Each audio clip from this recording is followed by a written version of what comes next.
Il y a une différence au niveau du résultat.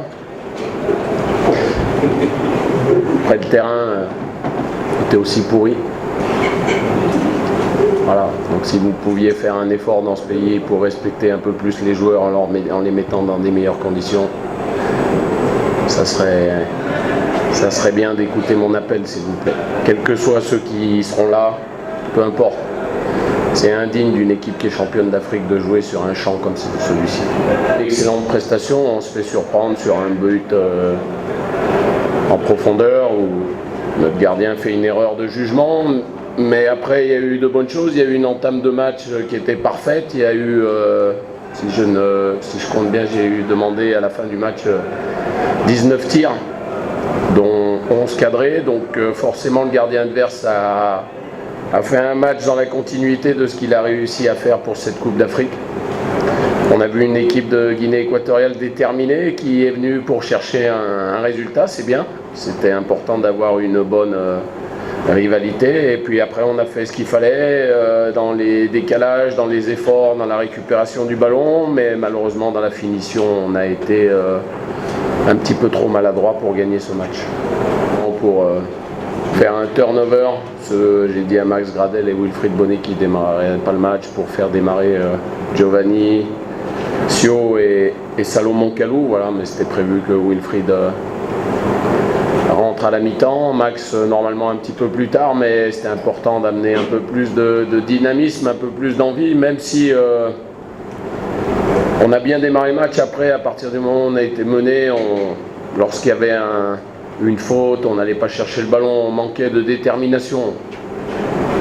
On a joué comme l'arbitre, on a fait un match amical. Mais quand il y a la main d'un dernier défenseur, normalement c'est expulsion. Quand un joueur dégage le ballon, normalement c'est carton jaune. Donc il faut simplement respecter le football. Maintenant, je ne suis pas en train de vous dire que c'est pour ça qu'on a fait match nul. On a fait match nul parce que l'équipe adverse a fait un très très bon match et on n'a pas su être réaliste sur un terrain difficile à jouer. La seule chose, parce que ça sera peut-être la dernière question pour moi, j'aimerais rendre un hommage particulier à Kopa Barry, qui a eu, je l'ai déjà dit, mais je vais en profiter encore une fois, un état d'esprit exceptionnel, malgré le fait d'être numéro 2 pour la Coupe d'Afrique. Et quand le moment opportun est venu, quand il a fallu faire appel à lui, il a répondu de la meilleure des manières. Il a réussi à donner un titre continental à son pays. Et puis, ça fait 16 ans que j'entraîne, je crois. Je ne sais pas si j'ai déjà eu un joueur comme Kolo Touré avec un état d'esprit exceptionnel comme lui. Donc je tiens à le féliciter. 134 sélections pour son équipe nationale, c'est quelque chose d'exceptionnel.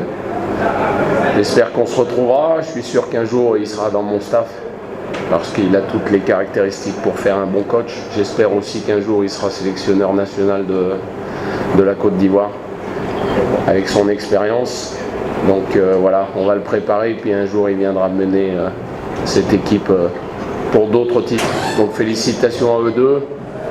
Et c'était exceptionnel de diriger ces joueurs. Voilà, c'est une aventure qui se termine. Il y a des nouvelles qualifications qui démarrent en juin. On ne sait pas de quoi l'avenir sera fait. Mais cette aventure a été exceptionnelle. Voilà, merci. Eric Bailly a été à l'image de tout ce qu'il a fait durant la Coupe d'Afrique, hein, avec beaucoup d'aisance, beaucoup de rigueur dans les duels, une relance quasi parfaite. Donc c'est un joueur qui est promis un avenir exceptionnel, je pense.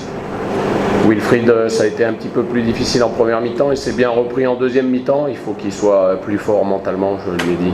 Parce que le niveau international, c'est jouer devant tout un peuple qui a une énorme attente et il faut être très fort mentalement. C'est ce qui manque à certains joueurs qui sont bons dans leur club mais qui à un moment donné ne passent pas le palier de l'équipe nationale. Quand on peut voir les qualifications, vous avez mis d'abord à... Oula, c'est au mois de juin, on verra bien ce qui se passera d'ici là. On va passer à Kolo.